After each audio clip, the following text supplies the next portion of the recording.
Producciones Alcance Victoria Nezahualcóyotl presenta la palabra de Dios para tu vida. Vamos a estar tomando una enseñanza que le he titulado Las 7 iglesias de Asia. Así se va a titular este tema, pero es un tema, es una serie más bien.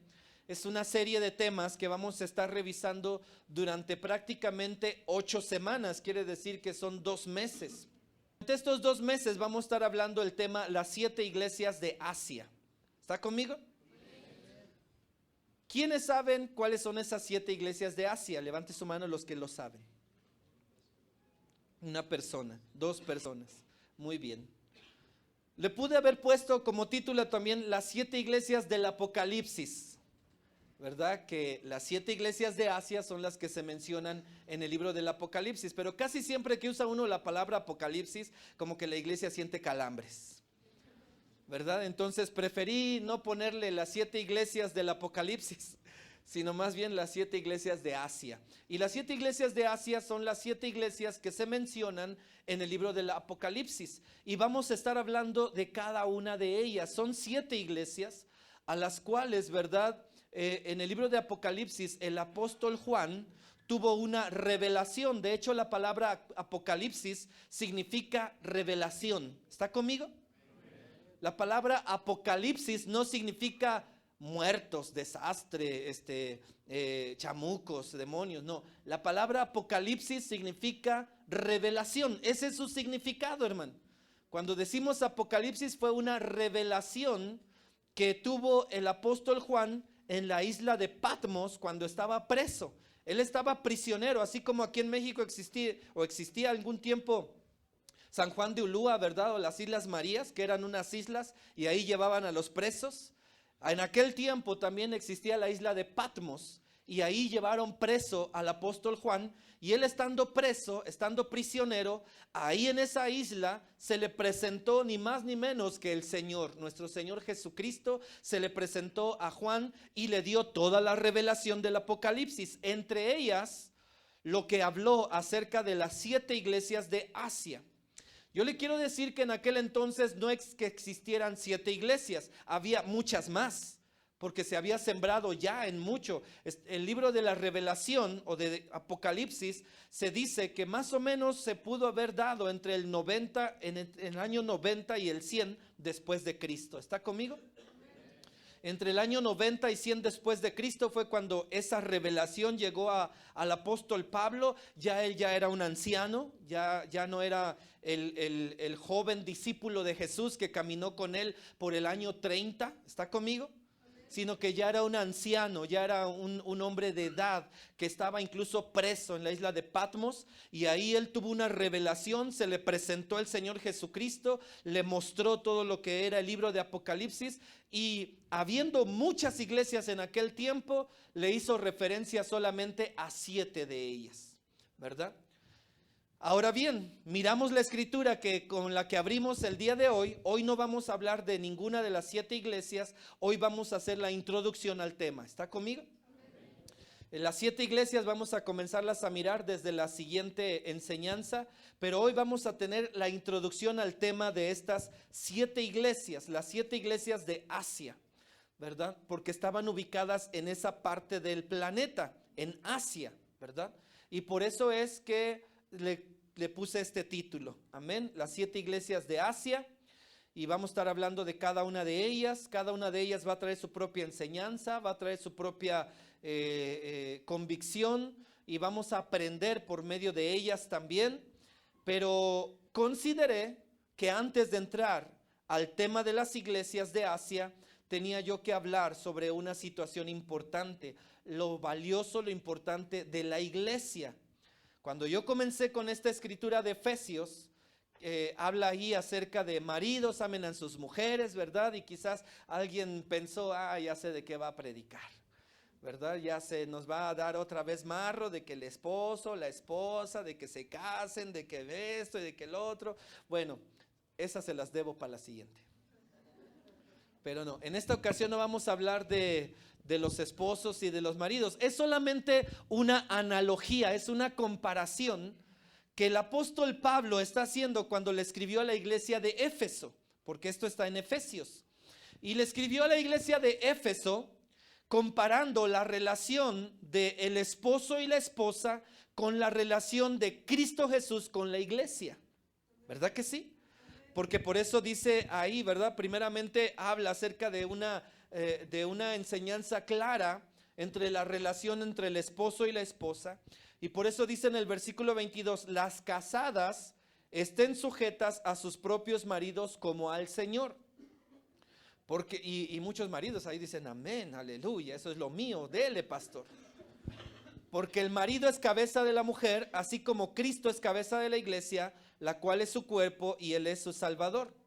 Así como la iglesia está sujeta a Cristo, así también las casadas lo estén a sus maridos en todo.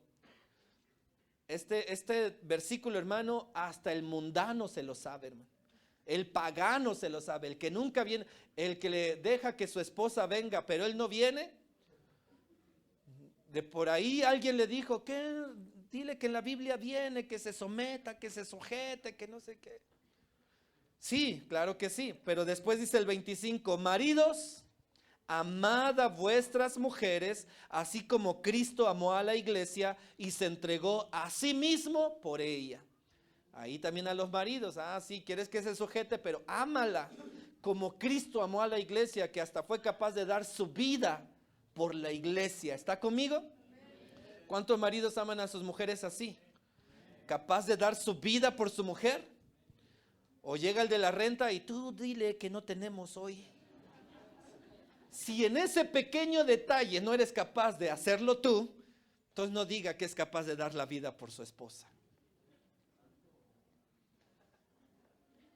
Amén. Porque si decimos, yo sí soy capaz de dar la vida por mi esposa. Y cuando llega el del abono y tú no tienes, le pides a la esposa que vaya. El de la luz, dile que no la corten. ¿Cómo dile que no la corten? Pues sal y da la cara. ¿Está conmigo? Aleluya. Bueno, le dije que no era el tema, pero no me aguanto.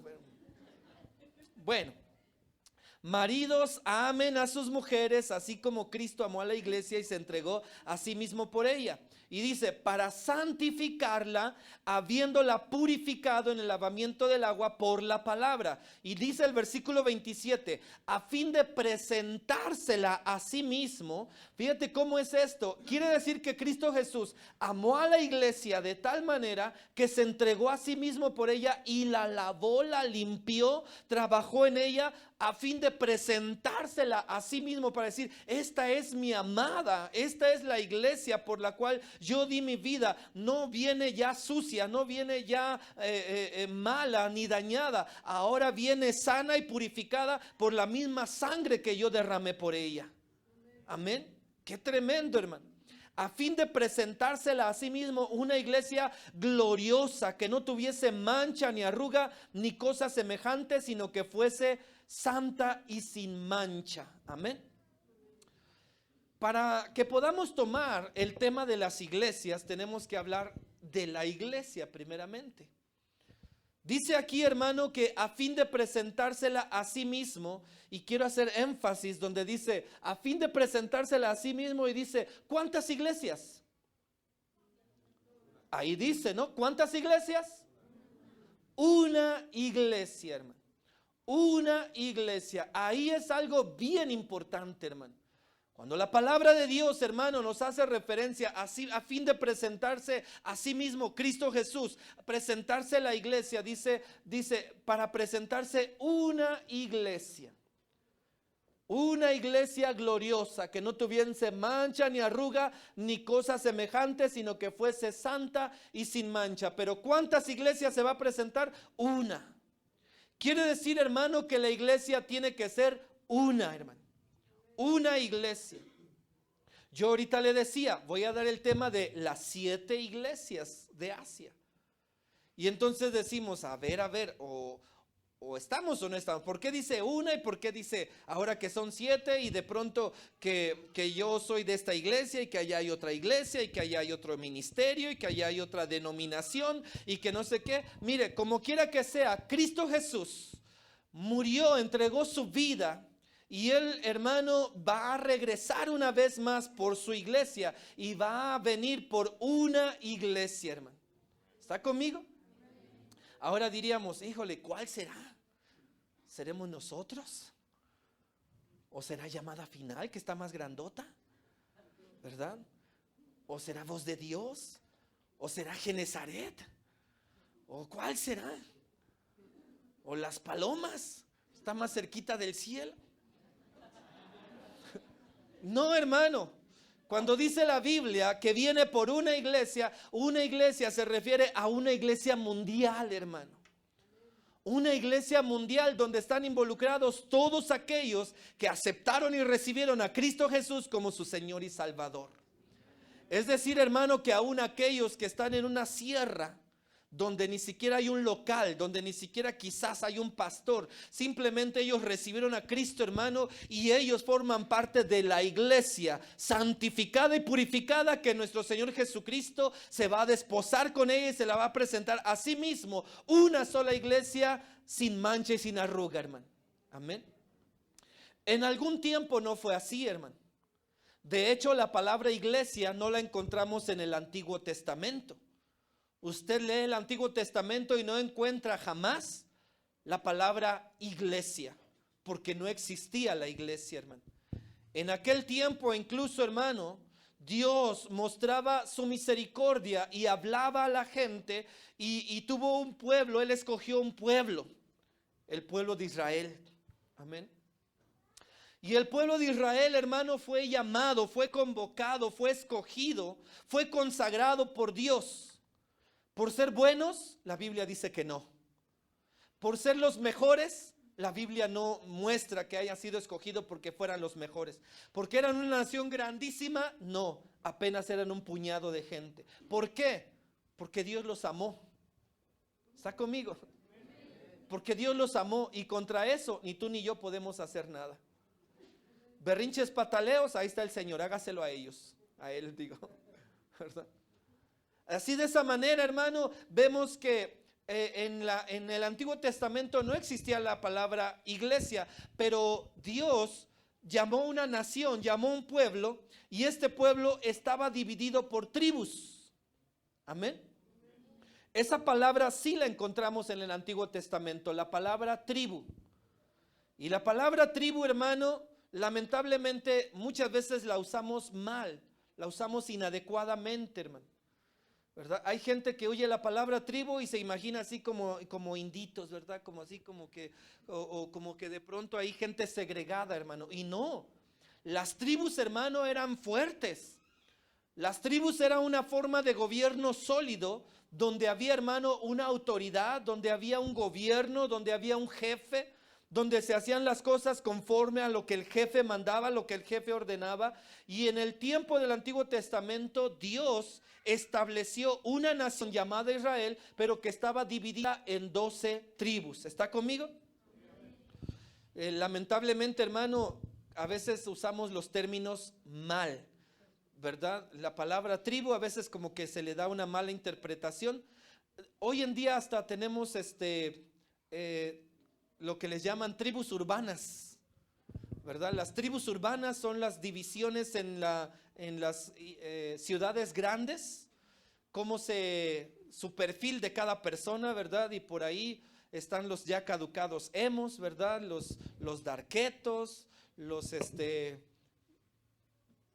rockeros, los gays, porque también son una tribu, hermano, ¿verdad? ¿Sí o no, hermano? Y así, hermano, infinidad de cosas, hermano, que yo ahorita ya ni sé cómo está dividida la sociedad, ¿verdad? Pero vemos, hermano, que hasta eso, ¿verdad? Hay tribus urbanas, pero en el Antiguo Testamento vemos la división por medio de tribus. Y esto lo miramos vamos al libro de Génesis. Vamos a abrir nuestra Biblia en Génesis. Génesis 49.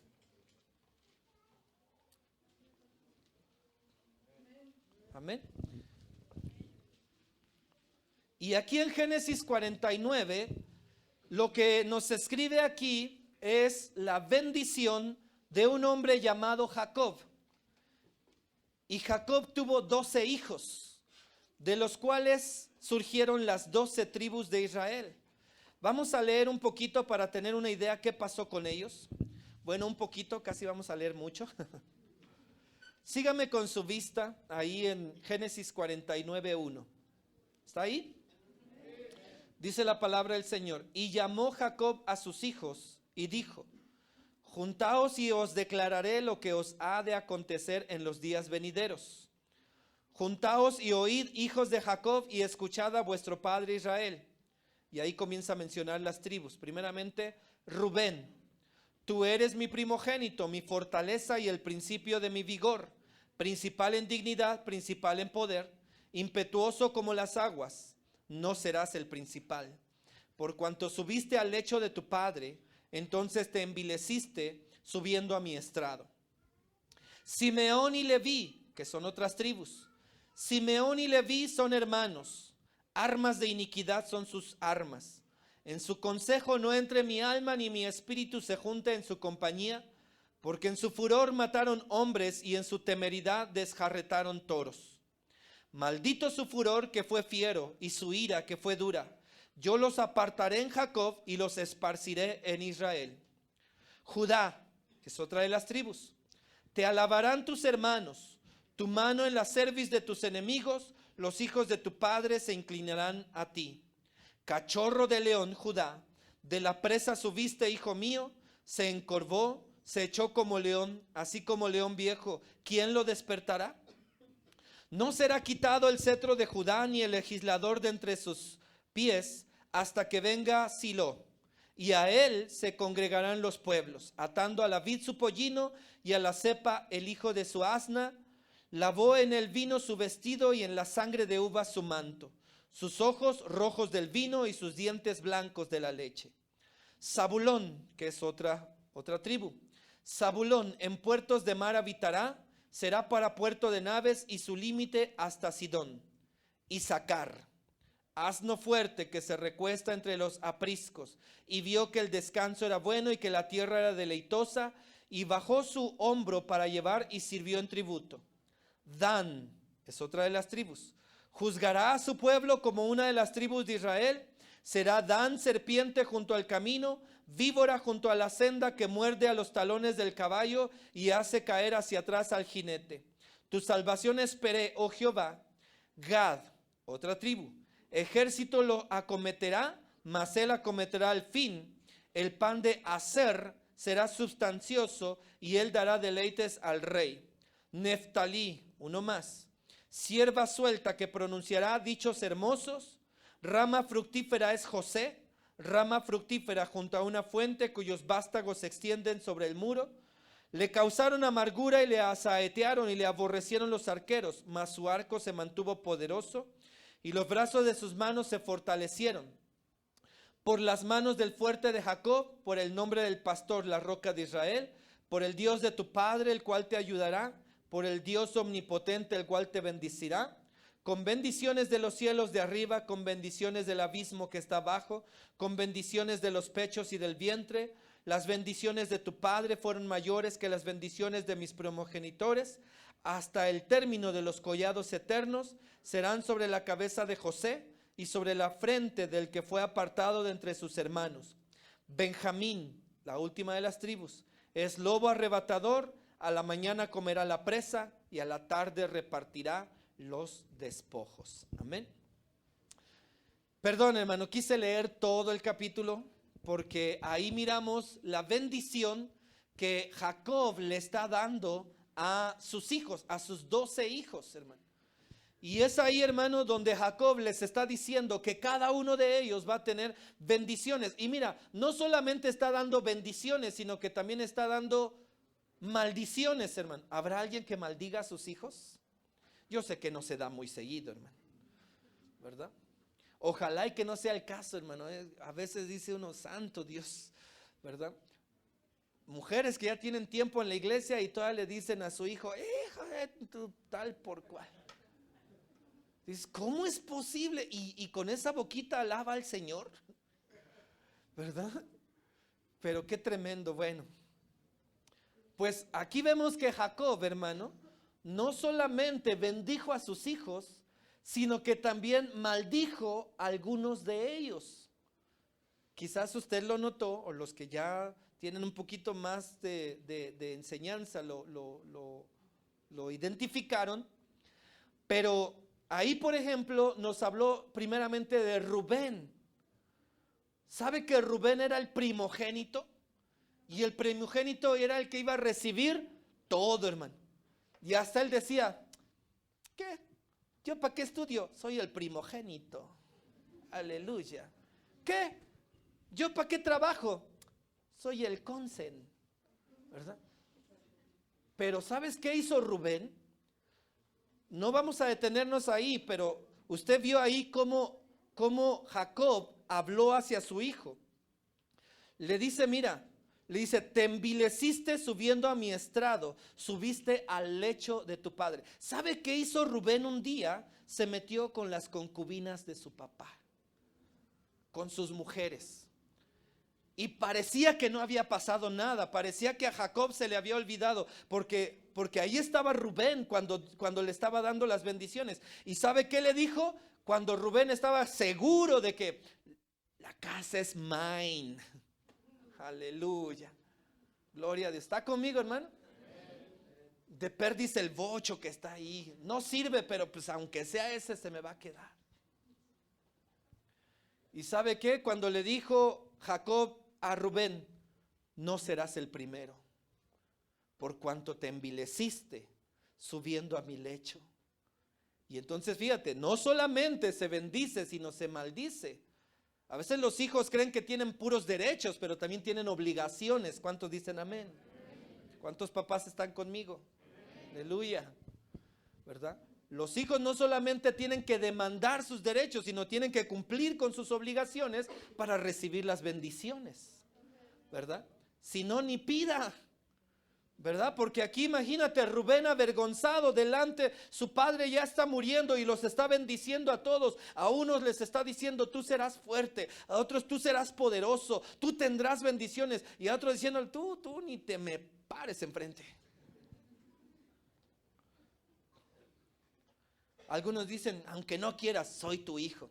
Pues sí, pero pues de esos hijos, imagínate, ¿no?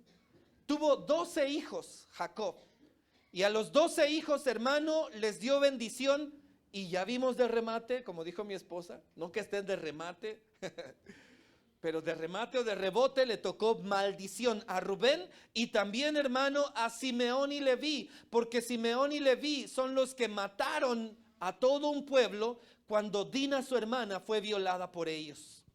Ahorita no me puedo detener en esos detalles, pero Dina, hija de Jacob, fue violada por un varón de un pueblo, y Simeón y Leví tramaron una estrategia para matar a ese pueblo, y lo hicieron con trampas. Engañaron a ese pueblo. Y por eso también aquí vemos que a Jacob no se le ha olvidado. A Jacob no se le ha olvidado, hermano. Tal vez ellos pensaron, ya se olvidó, ya se quedó en el pasado, ya no. No, volvió y les dijo, ustedes no van a obtener nada de la bendición. Y aún los hijos de José, que no fueron hijos directos de Jacob, fueron adoptados como hijos de Jacob, y las bendiciones que le correspondían a Rubén, a Simeón y Leví, le correspondieron a los hijos de José. Por eso al final quedaron 12 tribus. ¿Está conmigo? Porque hay algunos que luego preguntan, a ver, ¿cómo? Si alguien te pregunta acerca de las tribus de Israel, te dirá, ¿por qué en una parte presentan una lista y más adelante presentan una lista diferente? Usted ya sabe aquí por qué. Amén. Que no se lo duerman, hermano, porque a veces no leemos, no estudiamos y no sabemos. Ay, no sabía, ¿verdad? Sí, hermano, así pasó. Rubén porque se envileció subiendo al lecho de su padre. Simeón y Leví porque asesinaron un pueblo con trampas, y su padre entonces no les dio la bendición. Y los hijos de José fueron adoptados como hijos legítimos de Jacob, y fueron consideradas una de las 12 tribus. Amén. Entonces, al final de cuentas quedaron 12 tribus, hermano. Pero recuerde, estamos hablando de la iglesia. ¿Cuántas iglesias? una. Aquí vemos que era una nación, pero una nación que estaba dividida en 12 tribus. Y eso, hermano, crea problemas. Porque no crea que Rubén se quedó muy contento. No crea que Rubén dijo, sí, jefe, como tú digas, ¿no? Entiendo, comprendo, aleluya. ¿Cuántos están conmigo?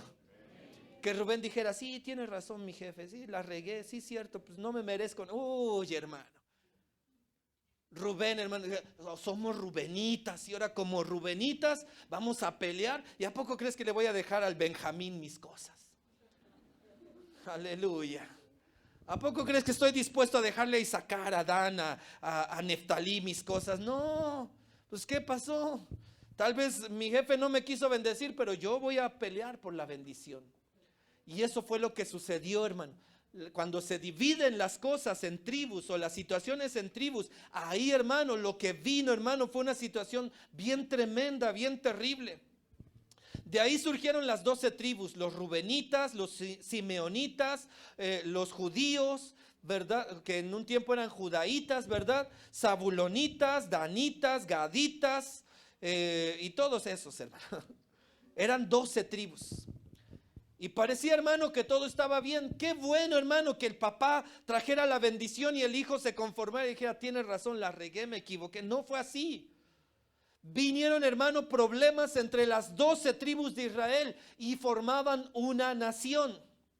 Formaban una nación, hermano.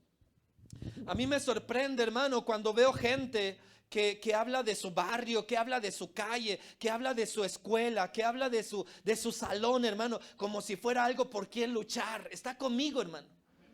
¿Verdad? Que dicen, somos primero A. Y primero A rifa. Y les vamos a dar una catorriza al primero B. ¿Verdad? Y los esperamos a la salida. ¿Verdad? O ¿saben qué? Nosotros somos de la Polanco. Y van a ver los de la Villa Obregón al rato. ¿Sí o no, hermano? ¿Sí no pasa eso? ¿Y sabe por qué? Nomás porque te tocó. Tú escogiste ese lugar. No lo escogiste. Te tocó nacer ahí. O te tocó ese salón. ¿Qué tal si te hubiera tocado el primero B? Aleluya. Esos hubieran sido tus amigos y los del primero A, tus enemigos. ¿Sí o no, hermano? Aleluya, hermano. Cuando se hacen tribus, ¿verdad? Nosotros somos la tribu Pérez, la tribu López, Villalobos, no es cierto. Que somos la tribu de los Velázquez, que somos la tribu de los García, que somos la tribu. ¿Y sabe qué? Eso, hermano, trae división. Está conmigo, hermano. Fue algo, hermano, que ocurrió en el Antiguo Testamento. Eran una nación, pero una nación dividida, hermano. Cuando dicen, yo soy rubenita, yo soy benjaminita, yo soy del Neftalí, de la tribu de Neftalí, yo soy de la tribu de Gad. Cada quien, hermano, buscaba lo suyo. Cada quien buscaba lo personal. Y por eso es, hermano, que el pueblo de Israel, hermano, un día prácticamente desapareció, hermano. Si una historia, hermano, que se ha contado tantas veces es la más terrible de todas, hermano. Lo peor, hermano, no es tener el enemigo fuera, que tú digas, esos son mis enemigos o aquel es mi enemigo. Lo peor de todo, hermano, es cuando tienes al enemigo dentro. Cuando el enemigo está sentado a tu mesa.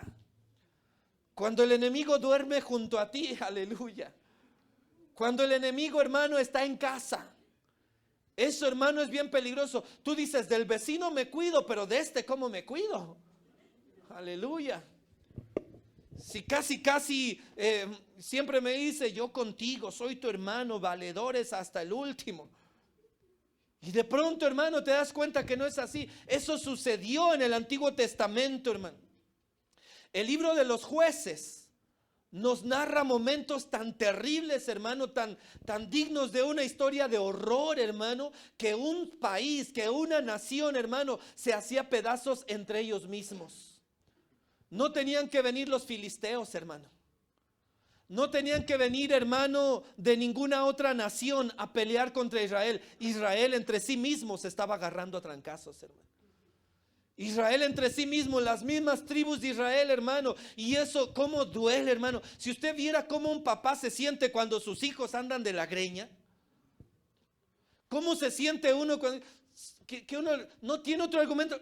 Son hermanos. ¿Cuántos están conmigo? ¿Verdad que sí? Son hermanos. Y esto que, agárrenme porque le pego y que no sé qué. Mira estos ridículos. Sinvergüenzas ahí. No sé, hermano. Pues eso eran las tribus de Israel, hermano.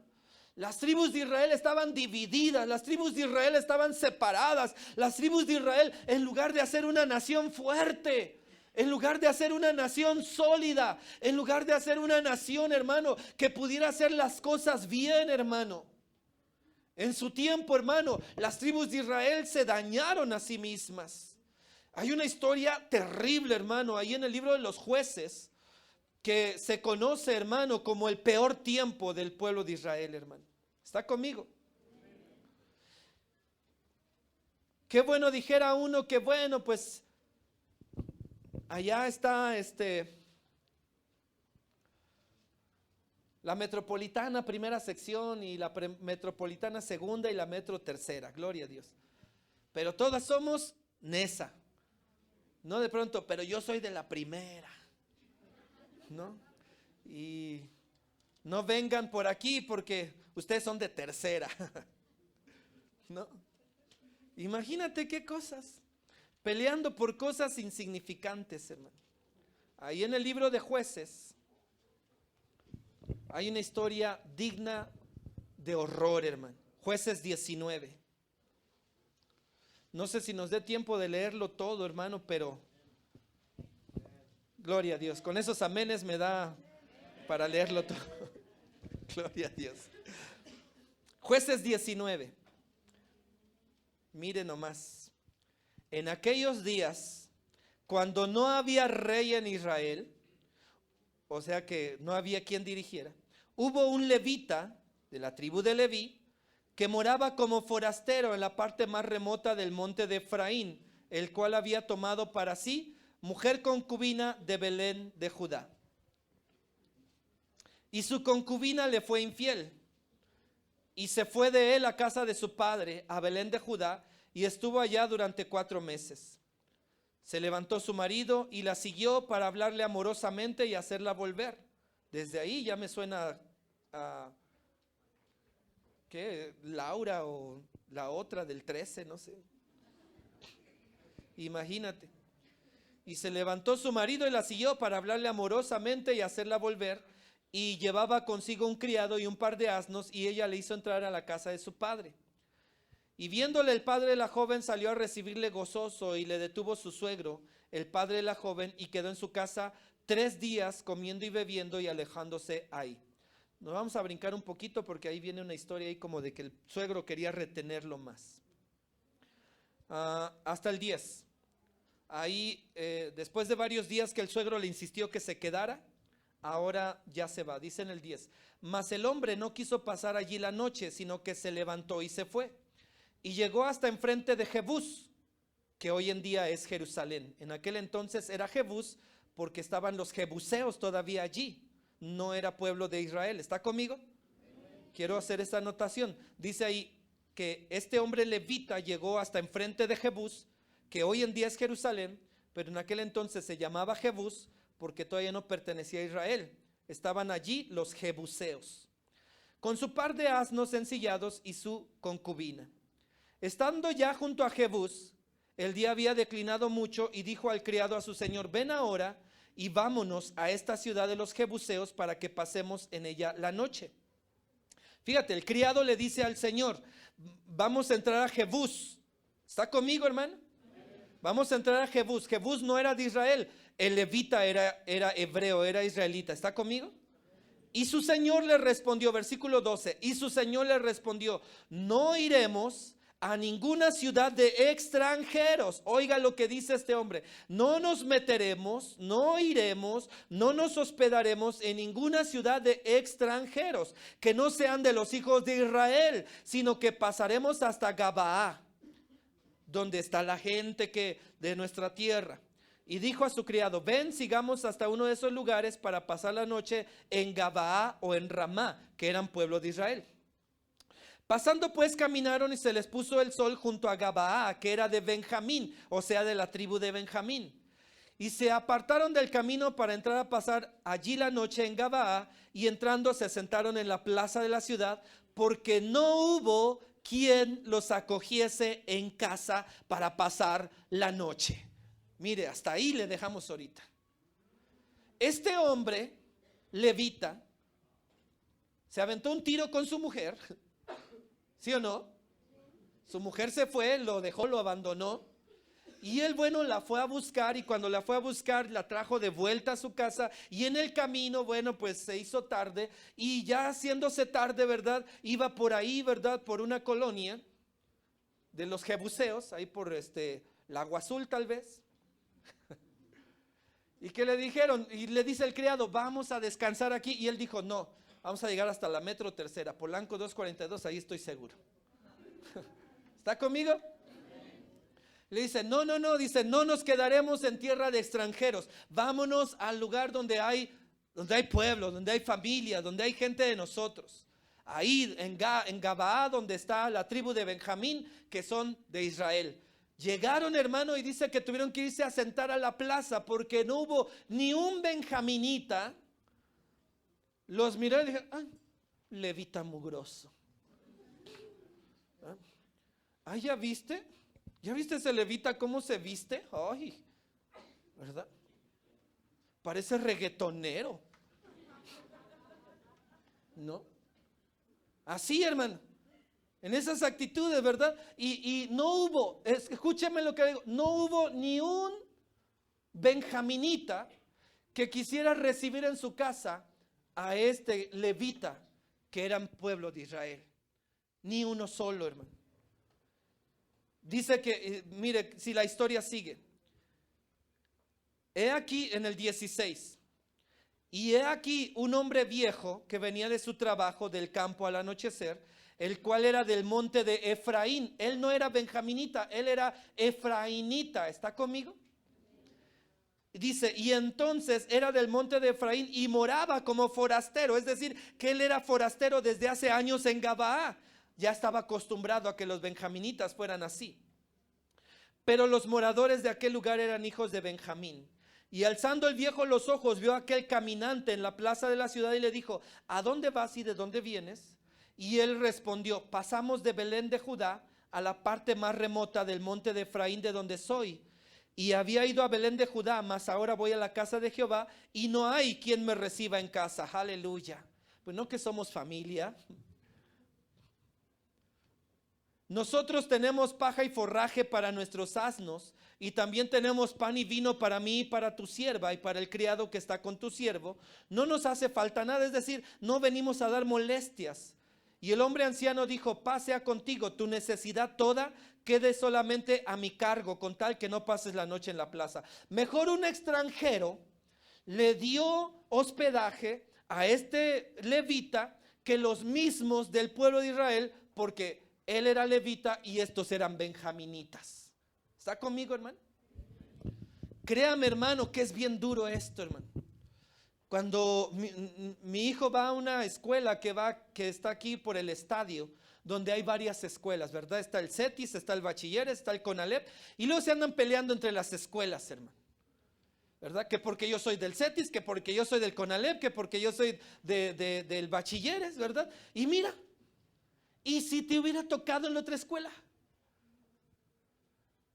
Porque tú no dijiste: yo quiero ir ahí porque ahí voy a conocer a Menganita y vamos a ser amiguis del alma para siempre.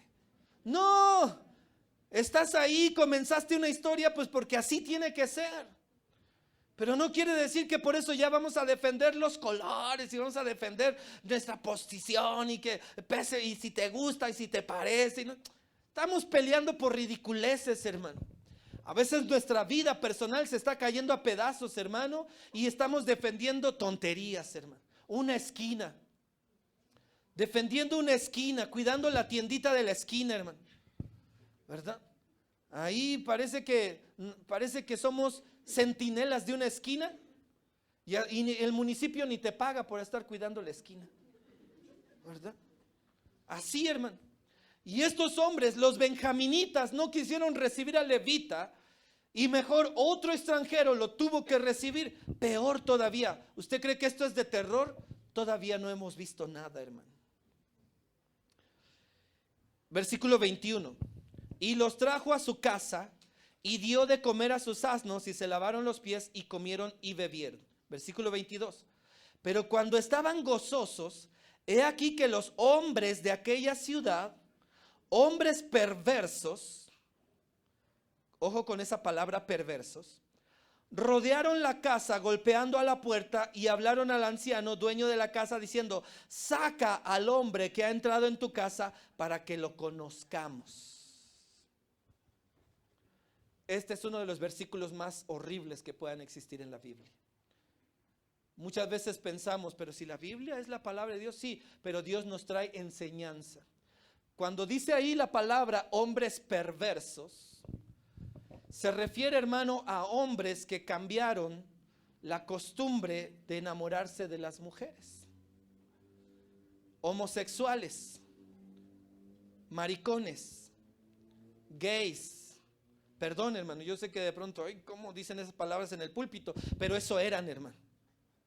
Eran hombres perversos, homosexuales, que cuando este hombre estaba hospedado en la casa de este varón, fueron y le tocaron a la puerta y le dijeron, y no crea que le decían, sácalos porque pues nos sentimos mal y pues ni modo, queremos hacerle una fiestecita de bienvenida. No. Cuando usa ahí la palabra para que lo conozcamos, la palabra conocer en el Antiguo Testamento se usa para decir tener relaciones sexuales. Porque si recuerda, usted dice por ahí, en el Génesis también, y Abraham conoció a su esposa Sara y concibió. ¿Está conmigo? Cuando usa la palabra conocer, hace referencia, hermano, a tener relaciones sexuales. Entonces aquí miramos, hermano, cuando dice a estos hombres, sácalo para que lo conozcamos, no es para que nos lo presentes. Aleluya, ¿está conmigo?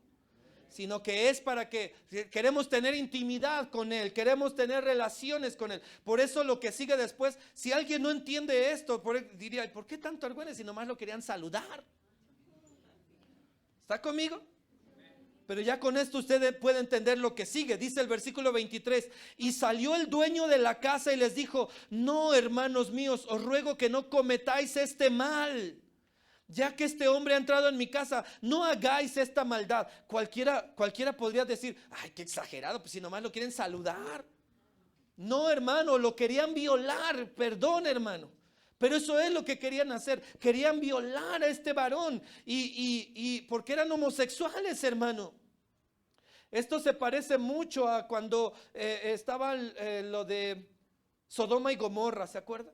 Se parece mucho la escritura y por eso este hombre sale y les dice, no le hagan mal a mi invitado, dejen que se... Y mira, todavía se va más recio. Versículo 24.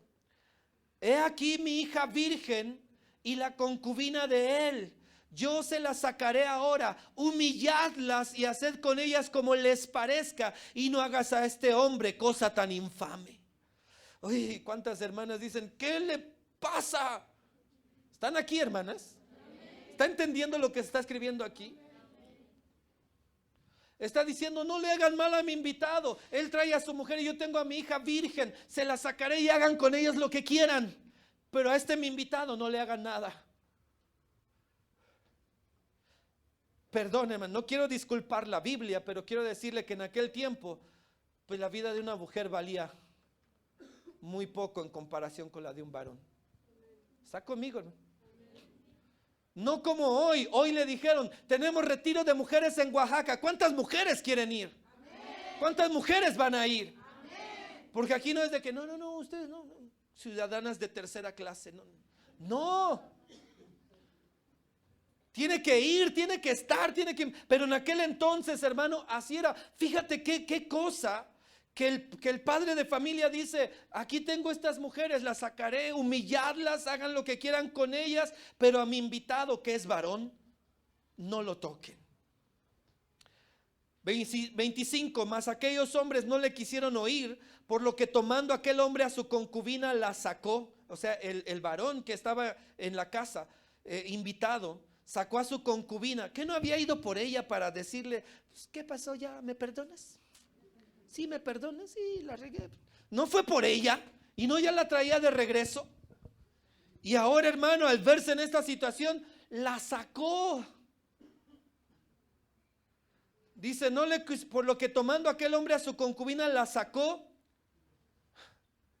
y entraron a ella y abusaron de ella toda la noche hasta la mañana, y la dejaron cuando apuntaba el alba.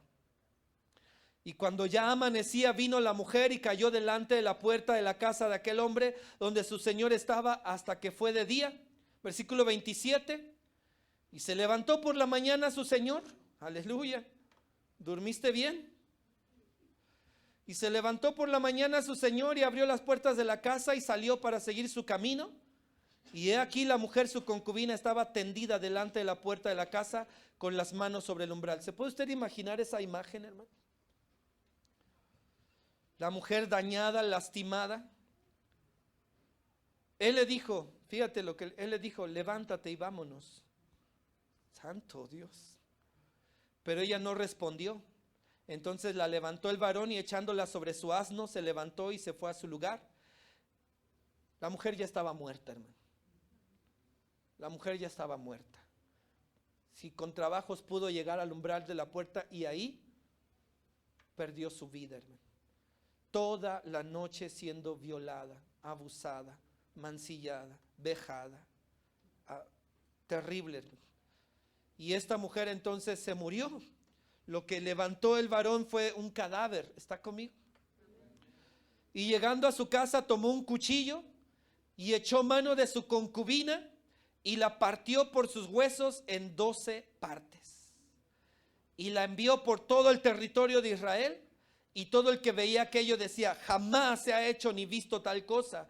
Desde el tiempo en que los hijos de Israel subieron de la tierra de Egipto hasta hoy, considerad esto, tomad consejo y hablad. Lo que vino después, hermano, fue una guerra contra Benjamín. Las otras 11 tribus se unieron y fueron y pelearon contra Benjamín, hermano, y mataron a casi todos los de Benjamín, hermano.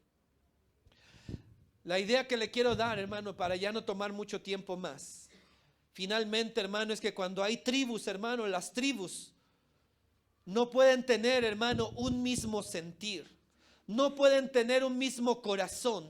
No pueden tener, hermano, un mismo propósito. Cuando se habla de tribus, hermano, las iglesias no son tribus, hermano. Se identifican, hermano, y por eso le dije hace un momento, vamos a estar mirando las 7 iglesias de Asia, porque cada una tiene su nombre y tiene su localidad y tenían su pastor. Pero eso no quiere decir, hermano, que no dependieran una de la otra o que fueran independientes. ¿Sí me explico? Al final de cuentas, hermano, donde se establezca una iglesia, donde se plante una iglesia, donde se hable de Cristo resucitado, del perdón de Dios para nuestras vidas, ahí, hermano, se levanta una iglesia que forma parte de la misma iglesia santa y sin mancha. ¿Sí me explico, hermano? No que la tribu de San Agustín, la tribu de las Palomas, la tribu de Balbuena, la tribu de Toluca, la tribu de Nesa. No, hermano. La tribu de los del sur, la tribu de los del norte. No, Dios no va a venir a ver qué tribu está bien o qué tribu la está haciendo bien. ¿Está conmigo? Dios dice que viene por una iglesia. Por una iglesia, no viene por tribus, ni viene por ver quién está haciendo o quién no está haciendo. Viene por una sola iglesia. Este tiempo, hermano, ya no estamos en el tiempo del Antiguo Testamento. Cristo no va a venir por tribus. Cristo viene por una iglesia que tenga el mismo fuego, el mismo propósito, el mismo deseo, la misma pasión, el mismo sentir, hermano, que si está en otra dirección, que si tiene otro pastor, pero forma parte de la misma iglesia. Y si allá sucede una cosa, y si allá sucede otra, y si acá se está haciendo otra cosa, somos el mismo cuerpo en Cristo Jesús. Nada nos diferencia finalmente, porque cuando Cristo regrese no va a preguntar, no hay problemas entre ustedes. Él nos conoce mejor, hermano. Él nos conoce mejor. Y mira, las tribus eran tan malas, tan perversas, que se habían desviado. Y por eso hoy en día, hermano, cuando hablamos del pueblo de Israel, ¿sabe que ya no existen las 12 tribus? Todas desaparecieron, solamente quedó una sola: los judíos. ¿Está conmigo, hermano? Quizás por ahí haya raíces, pero muy poco, hermano. Ya no existen benjaminitas, ya no existen de Neftalí, ya no existen gaditas, ya no existen de otras tribus, hermano. Solamente la única tribu que prevaleció, y eso por la misericordia de Dios, no porque fueran los más buenos, por la misericordia de Dios fueron los judíos, hermano. Hoy en día, hermano, no existen las 12 tribus, que si ellos se hubieran unificado y hubieran hecho una nación fuerte, tal vez el día de hoy se hablara de las tribus de Israel, hermano. Pero ya no más. Y por eso en el Nuevo Testamento, cuando Cristo Jesús murió y resucitó y subió al cielo y dejó la gran comisión, Él dejó dictaminado, hermano, que vendría por una iglesia santa y sin mancha. Deme 5 minutos y termino. En el libro del Apocalipsis, hermanos, se habla de una cifra: 144,000. ¿Están conmigo, hermanos? Aún incluso, hermano, los testigos de Jehová, hermano, dicen que de ellos van a ser los 144,000. Pero la Biblia dice claramente, hermano, que son de las tribus de Israel. No dice que sean de otra razón. Dice, de estos 144,000 se refiere a israelitas, nacidos en Israel, de sangre judía. Que nadie le tergiverse la Biblia, hermano. En el Apocalipsis dice 144,000. Y ese número, esa cifra se refiere a judíos, a israelitas, a hebreos, a nacidos en esa tierra, de nombre hebreo, de apellido hebreo. ¿Está conmigo, hermano? Pero ahí mismo, más adelante, dice que habrá una multitud de toda lengua, de toda nación. Y esa es la iglesia, hermano. La iglesia de Cristo. Ahí, hermano, en la iglesia de Cristo hace referencia, porque dice, sí, y muchos están peleando, no, que quiénes son esos 144,000, que soy yo, que ustedes no son, que sí, yo no soy. ¿Sabes por qué no soy? Porque no soy judío, no soy hebreo. Ya sé que yo no, pero dice, y vi una multitud de toda lengua, de toda nación, de todo país. Y sabe, y multitud no son 144,000, son millones. Millones que entregaron su vida a Cristo, que le entregaron su corazón a Dios. Y por eso dice, yo vendré por una sola iglesia, una multitud de gente que fue lavada en sus pecados en la sangre del Cordero. Esa es la iglesia por la cual Dios va a venir. Se me hacía importante, hermano, darle esta enseñanza para hacer como una introducción, porque vamos a hablar de 7 iglesias diferentes, en su localidad diferente, con su pastor diferente, con sus condiciones diferentes. Cada iglesia tiene sus propias luchas. Cada iglesia tiene sus propias bendiciones. Cada iglesia está haciendo las cosas que Dios le ha mandado hacer. Ahorita con el Facebook, hermano, vemos que en tal iglesia hubo bautizos, que en tal iglesia están teniendo veladas, que en tal iglesia hubo, y gloria a Dios, porque eso nos debe de gozar a todos. Porque lo que haga aquel es bendición, porque somos una sola iglesia. Amén. Lo que hagamos nosotros aquí, hermano, no es por otra cosa. Tenemos que levantar nuestra iglesia, pero que somos parte de la misma iglesia de Cristo Jesús. Cuando venga Cristo Jesús no va a decir, tú eres adventista, tú eres de esta denominación, o tú eres bautista, o tú eres de otra o así. No, Él viene por una sola iglesia. Ni argumentos le vamos a poder decir nosotros a Dios. Pero es que yo iba a Alcance Victoria. Sí, como quiera que sea, Alcance Victoria, o el nombre donde esté, la dirección donde esté, pero Dios viene por una sola iglesia, hermano. donde se predica de Cristo, donde se menciona el amor de Cristo, donde Cristo Jesús venga a hacer el cambio en nuestras vidas, porque no ha sido por nosotros. Decía Efesios 5, ¿se acuerda? Como decía, así como Cristo amó a la iglesia. ¿Por qué estás aquí? Porque Cristo te amó, no porque fuéramos muy buenos. Pues yo estoy aquí porque me lo merezco. Deja que saque Jesús nuestra historia y va a decir, ay no, Señor, no lo hagas. ¿Verdad que sí? ¿Estamos aquí por buenos? No, estamos aquí porque Dios nos amó. Porque Dios nos amó y nos sigue amando, y por eso estamos aquí y somos parte ahora de su iglesia, a fin de presentársela a sí mismo. Dice, nadie se la va a presentar, Él mismo. Él pagó el precio y Él mismo se va a casar y Él mismo va a reinar con nosotros. Amén. ¿Quién merecía eso? Nadie.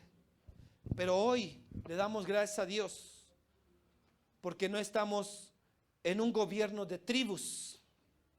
Córtatelas, hermano, con tus tribus. ¿Está aquí, hermano? Córtaselas con sus tribus, que yo soy de esta colonia, que yo soy de esta calle, que yo soy de esta escuela, que yo soy de este salón, que yo soy, y este rifa. ¿Qué rifa? Pues trae tu gabacha aquí para que la rifes y entonces ya la escuchamos. Pero ¿qué rifa? ¿Qué gana? ¿Qué? Por ser el más bravucón, por ser el más escandaloso, por ser el más pelado, el más grosso. ¿Qué nos impresiona de eso, hermano? ¿Eso le va a impresionar a Dios? En mi casa y con mi gente, a este se le respeta. Por favor. Si no está Cristo, está perdido, hermano. Si no está Cristo, está en la calle, defendiendo algo indefendible. ¿Quiere defender algo? Defienda su fe. Eso es por lo que vale la pena morir, hermano. Por lo que vale la pena, hermano, verdaderamente dar el corazón y dar la vida. Por Cristo Jesús. Por algo que no es perecedero, que no se va a terminar, que no se va a acabar. Es algo eterno, hermano. Y por eso Cristo Jesús viene y nos dice, hermano, que maridos amen a sus esposas, dice, pero así como yo amé a la iglesia. Amén. Gloria a Dios. ¿Se pueden pasar los ministros, por favor? Gracias por su paciencia, hermano. Póngase sobre sus pies.